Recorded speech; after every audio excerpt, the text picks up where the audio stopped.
swifter than a weaver's shuttle, and are spent without hope. Man.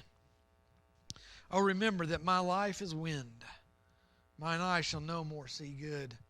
What you feel the desperation that Job has? I mean, he just is, I guess we say, at the bottom of the barrel. He just is desperate.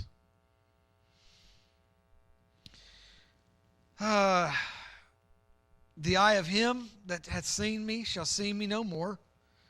Thine eyes are upon me, and I am not.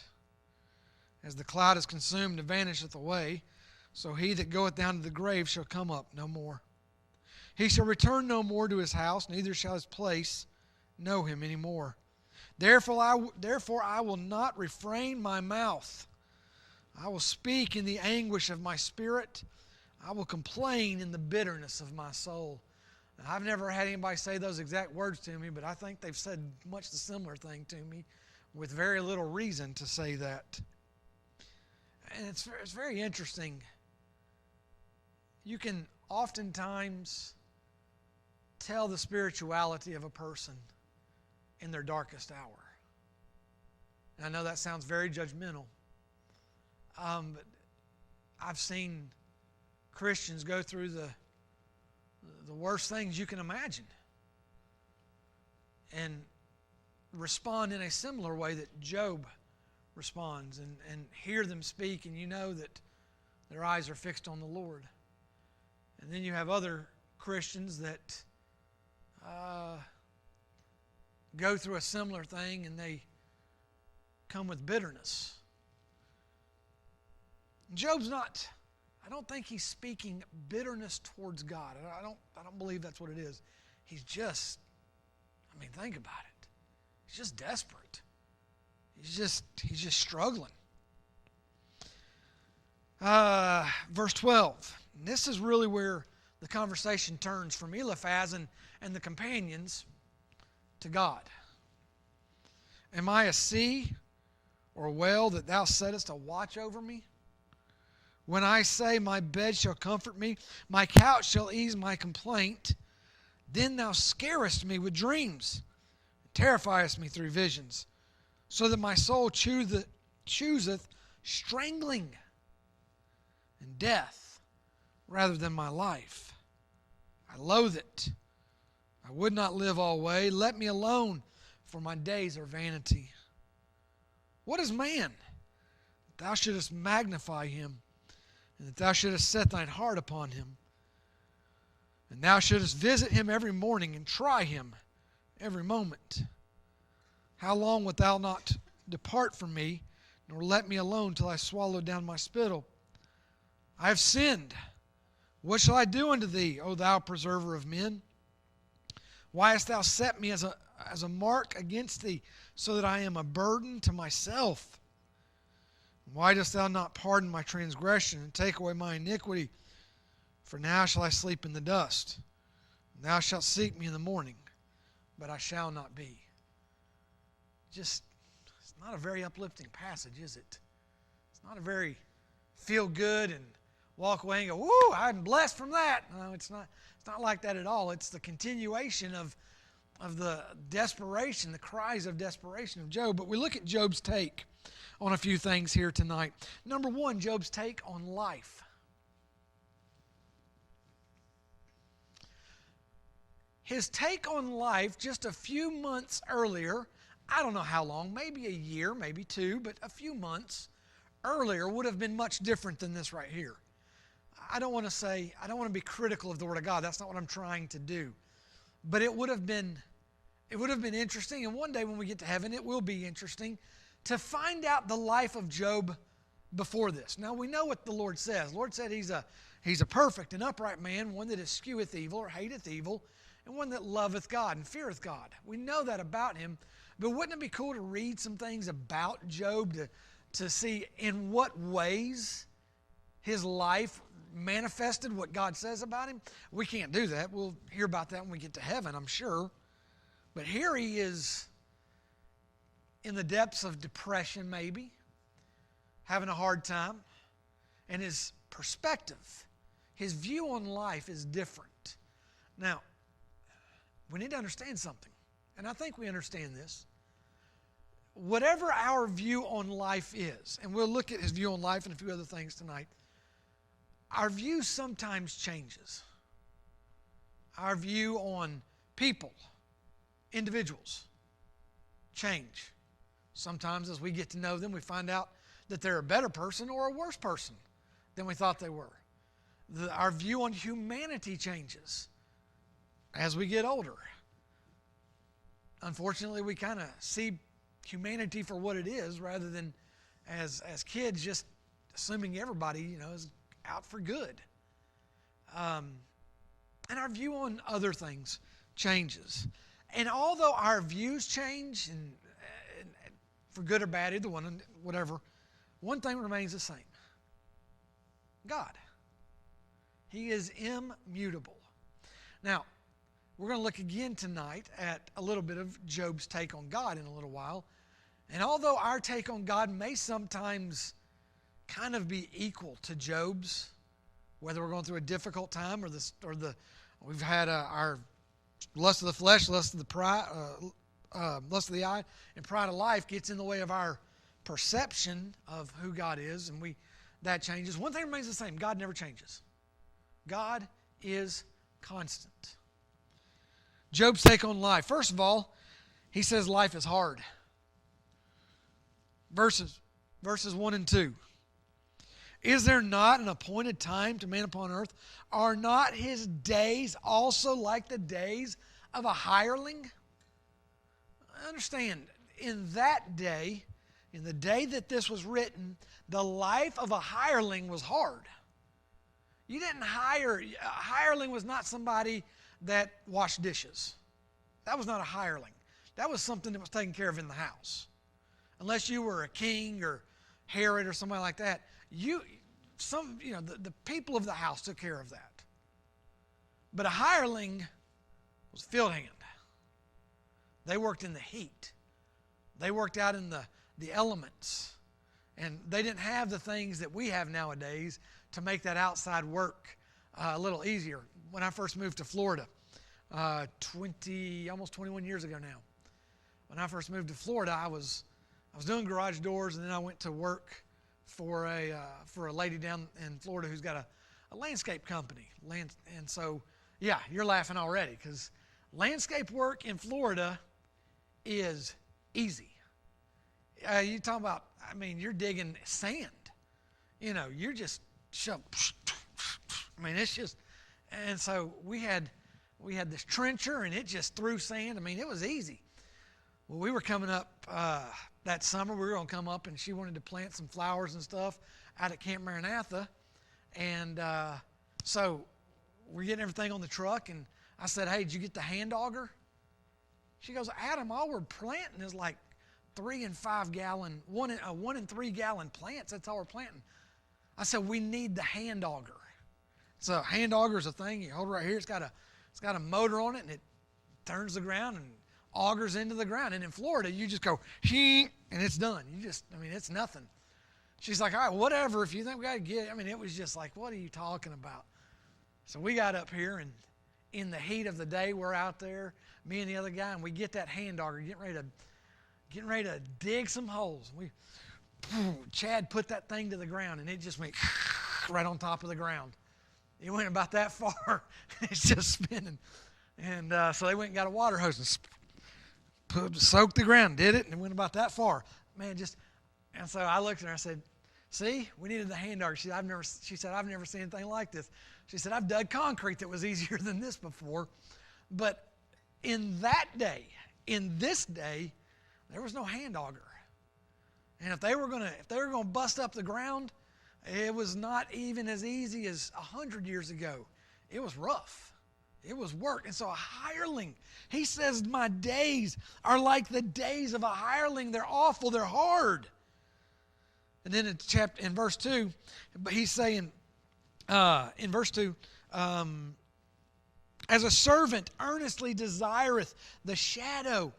He says life is like a servant working all day waiting for the sun to go down.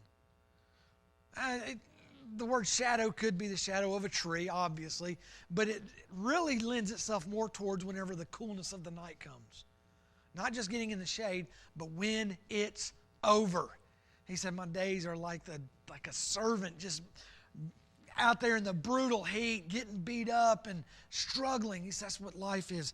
It's hard like that. It's hard like a servant waiting for his pay. The last half of verse 2.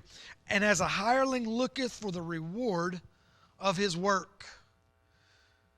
The hireling is out there working. What is he working for? He's working for that reward. What's coming at the end of the week, the day, the month. What we associate that with paychecks nowadays, and they come at certain increments. I don't know how that worked in this day. But it says it's like I'm working for a reward and it's just never coming. Verse 3, for so am I made to possess months of vanity and wearisome nights are appointed me. Letter B, life is vain.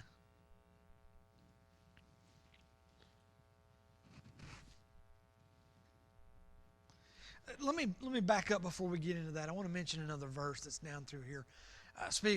Under life is hard. Verse 15. So that my soul chooseth strangling and death rather than life. That's how hard life was for him at this point. He said, I just would rather strangle in my sleep and just be dead.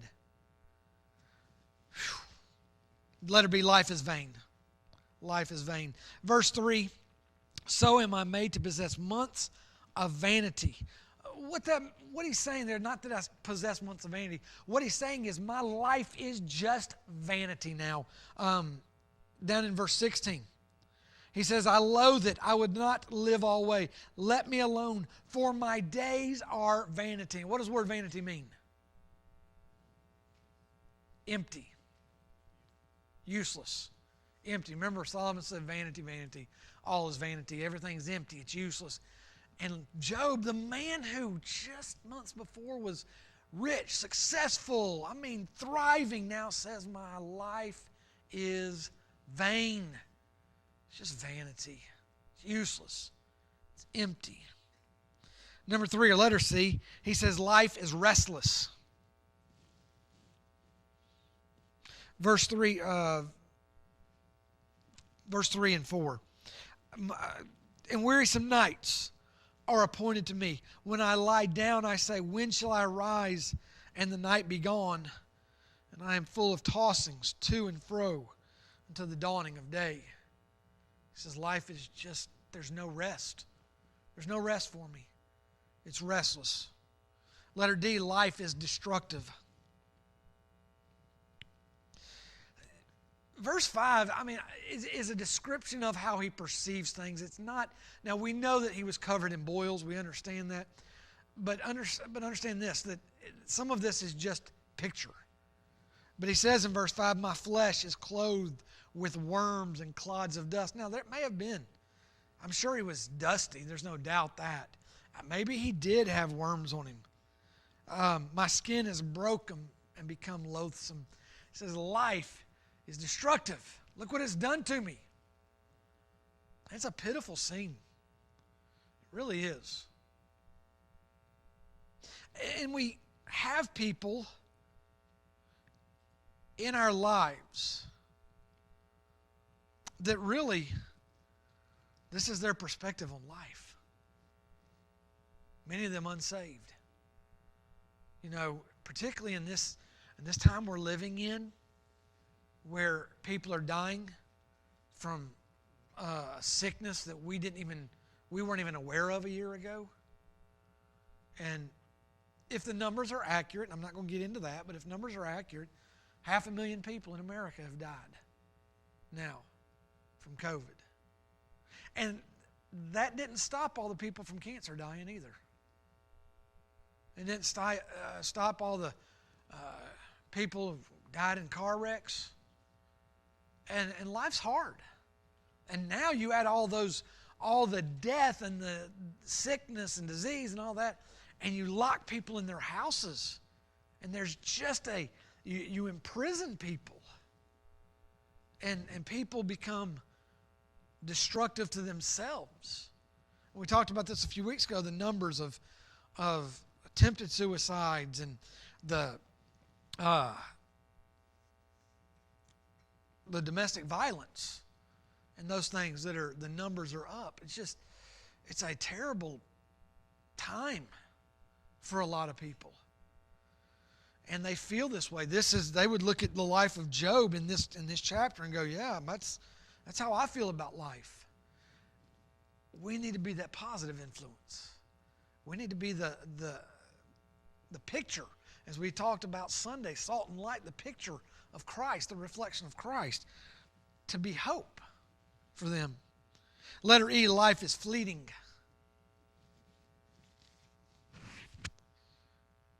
Now, I don't know how fast this is.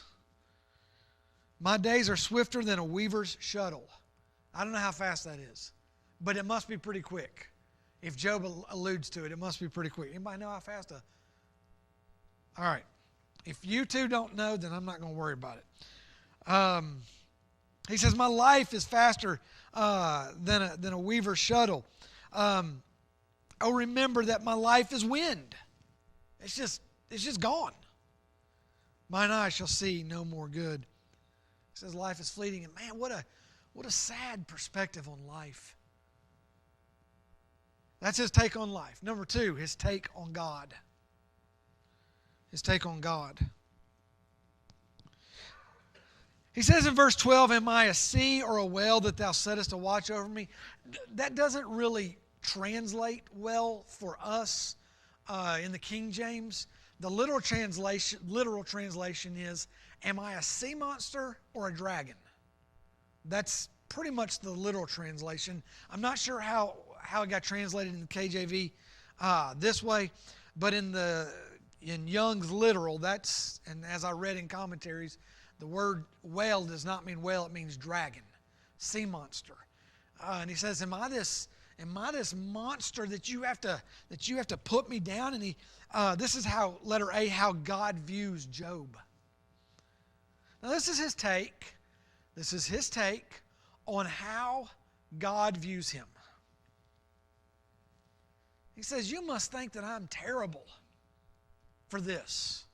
Am I a sea monster? Am I a dragon that you've got to set a watch over me? That you've got to do this to me? That's what he believes God views him. Second of all, how God treats Job. Verse 13. When I say my bed shall comfort me, and my couch shall ease my complaint. When these things come upon me, and I say, you know what, I'm going to go to bed, get a good night's sleep, or I'm going to go to the couch and take a nap, whichever that may be. He says, then you scare me with dreams. You terrify me through visions, so that my soul chooseth strangling and death rather than life. I loathe it. I would not live always. Let me alone. He says, this is how you treat me? Leave me alone. When I lay down, you send visions, you send dreams that terrify me. Now, I don't know. We obviously don't know what those are. But it could be that he's reliving the loss of his children. And he's terrified when he lays down. He sees that over and over, and his take on God is that God is treating him terribly. Don't know that we can blame him. I mean, I think we probably all might feel that way. And he says, leave me alone. Just leave me alone. That's his view on his take on God. Number 3, now this is just in this time, okay? We're not saying that his take on God has always been and will always be this way. It's just in this time. His take, number 3, on man. Now, the things I'm going to give you right here are not really in this verse. We can't just say, oh, this is what Job said. But I think there's a significance here for this. There's an opportunity to see this. Verse 17, he says, what is man that thou shouldest magnify him?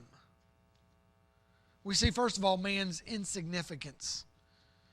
Man is, first of all, defiled by sin.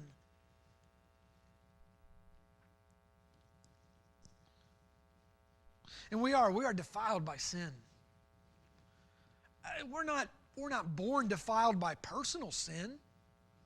We don't come into the world with a list of sins. And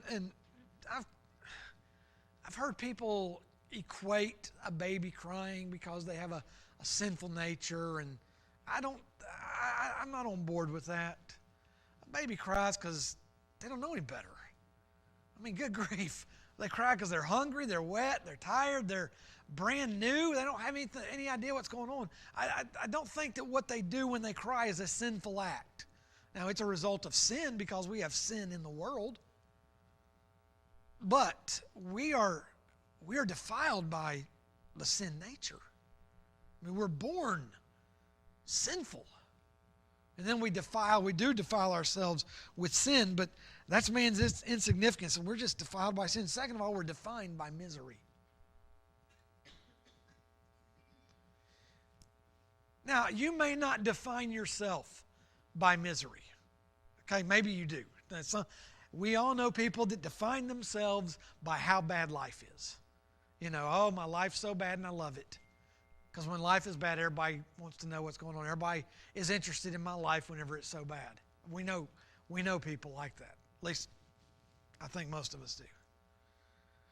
But when you think about this, think about it this way. What makes news?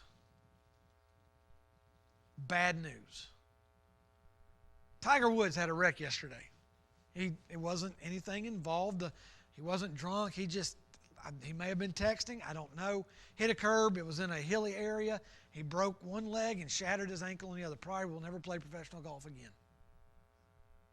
But do you know what the news coming out of it was? Was he intoxicated? I mean, that was what everybody wanted to know. Was he intoxicated? And the guy's in the middle, he's having surgery on his legs, and everybody's trying to find out, was he intoxicated? Was he on drugs? Was he drinking? He wasn't, apparently, but that's what everybody wanted to know. Everybody wants to know bad news. Ooh, what's the gossip?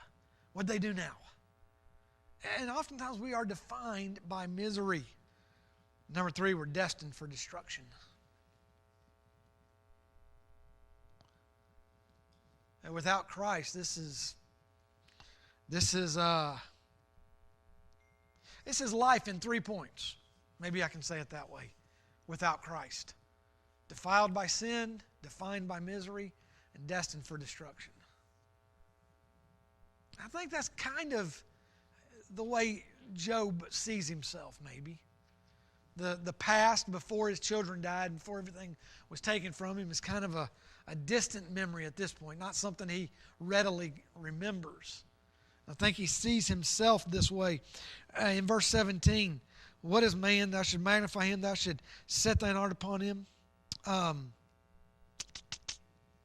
Is that where I was wanting to go? Hold on.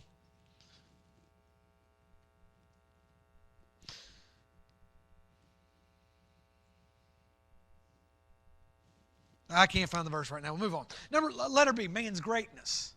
Man's greatness. Now, I don't know that the word magnify in this passage means greatness, but we are great because of God. Okay? We are, first of all, created by God. What is man, it says in the Psalm, what is man that thou art mindful of him? What we are, what man is that God would be mindful of us? What is man that God would be mindful of us? Man is God's creation. Man is loved by God. Second of all, right there, cared for by God. That's man's greatness. There's nothing about us in particular that is great other than how God truly views us. He created us. He cares for us. How do we know that God cares for us? Response. How do we know that God cares for us? Jesus died for us. If there were no other answers in the world, that'd be enough. That Jesus died for us. Went through the agony and gave himself as an atonement, propitiation, a sacrifice, a payment for our sin. We are cared for by God. And we are consecrated by God. No other animal in the world is consecrated by God. Now, I don't mean to imply that we're just animals. But there's no other living being on earth that is consecrated, set apart, chosen by God. Jesus, now, I want to be careful. I don't want to hurt anybody's feelings, okay? But Jesus didn't die for your dog. Does that mean that God's not going to let your dog be in heaven? I'm not going to get into that. But Jesus didn't die for your dog. Jesus died for us, for humans. We're consecrated by God. So we see Job's take on life, on God, on man, and then lastly on himself. Job's take on himself. Verses 20 and 21 are probably the most accurate. I don't want to say that Job's thoughts of himself are not accurate, but he's under the effect of the suffering. But things get a little bit real in verse 20. I have sinned. What shall I do unto thee, O thou preserver of men? Why hast thou set me as a mark against thee, so that I am burdened to myself? I am a burden to myself. He says, I'm a sinner. I am just a sinner. And then verse 21, he's doomed. His take on God is still a little bit skewed here. He's blaming God for things and that God has allowed the devil to do. But he says in verse 21, and why dost thou not pardon my transgression? He says, I'm a sinner. I've sinned. But then he looks at himself and says, man, why? I know I'm a sinner, but why can't you pardon me? Why can't you just let this thing go? Why are you still torturing me? Why are you still punishing me? He says, I'm doomed, for now I shall sleep in the dust. Thou shalt seek me in the morning, but I shall not be. Now, I don't know that Job is referring to tomorrow morning in this. He very well could be. It seems as though from here to the end of the passage, or the end of the book, is one day. Is just a conversation of one day. And it could be that he is so distraught, so stricken, and so encumbered that he thinks, you know what, I'm just going to die tonight. It's not a great take on life. And again, I hope that we don't get to this place. I hope we don't deal with this. Man, I can't imagine having to go through this in my life. But we do need to remember this. There are people around us at times. Now, it may not be right now, but there are people that we interact with through on the job, in the grocery store, through social media, whatever it is, that view life like Job did. We can be cynical. I tend towards that. You know that. I tend towards being cynical. And this preaches to me more than anybody. Or we can care. We can care about people. And we are called to care. I struggle with that sometimes. I struggle with that. But let us be the light in darkness. Let us be the salt of the earth and point people to Jesus Christ. We have that opportunity. We have that opportunity. I've dwelt this week a little bit on Sunday night. And what we did Sunday night, voting to take on those two missions. I sent Miriam, let's see if I can read it. Find it real quick. I sent Miriam a text or an email Monday morning. Or maybe even Sunday night. I might have sent it Sunday night. And let her know that we had voted to take on them for monthly support. She said, good morning, Adam. Wow. Praise Jesus for those in your body of believers at JBC stepping into giving so generously to life. We are so incredibly thankful for you and your leadership. It's been really fun to be on this journey together as we've stepped into leading ministry more. God still has a lot to teach us both, and it's really not easy at all, but definitely the abundant life He promises as we step in obedience and faith. This just absolutely thrills my heart. I just read in the past few days about the widow's generous heart in Mark 12 and thought about joy and how your small body is giving so incredibly much. Thrills my heart. Thank you so much for being a voice for the voiceless. May God continue to bless and protect your household. Just to encourage those that are on that front line fighting at Athens Pregnancy Center for the lives, for the souls and lives of babies and for ladies and for the men and for the fathers. Just fighting for them. And so, the opportunities are abundant. And while the world and while the things of the world want to beat us down, and it can get a little discouraging sometimes, let's keep our eyes on the one who doesn't change. And remember that whatever comes, no matter what difficulty comes in our personal life, no matter what difficulty may come in our church life, He's on the throne. He cares and He loves. Lord, I thank you for your care and your love and for giving to us, for providing for us, for consecrating us. What is man that thou art mindful of him?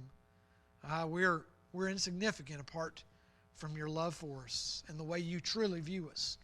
Now, Lord, I pray that in the days to come we would exhibit Christ-likeness. No, it's not always easy, but it wasn't easy for Paul either. It wasn't easy for Peter. And may we do our best to shine the light of Jesus to the world around us. In Jesus' name, amen.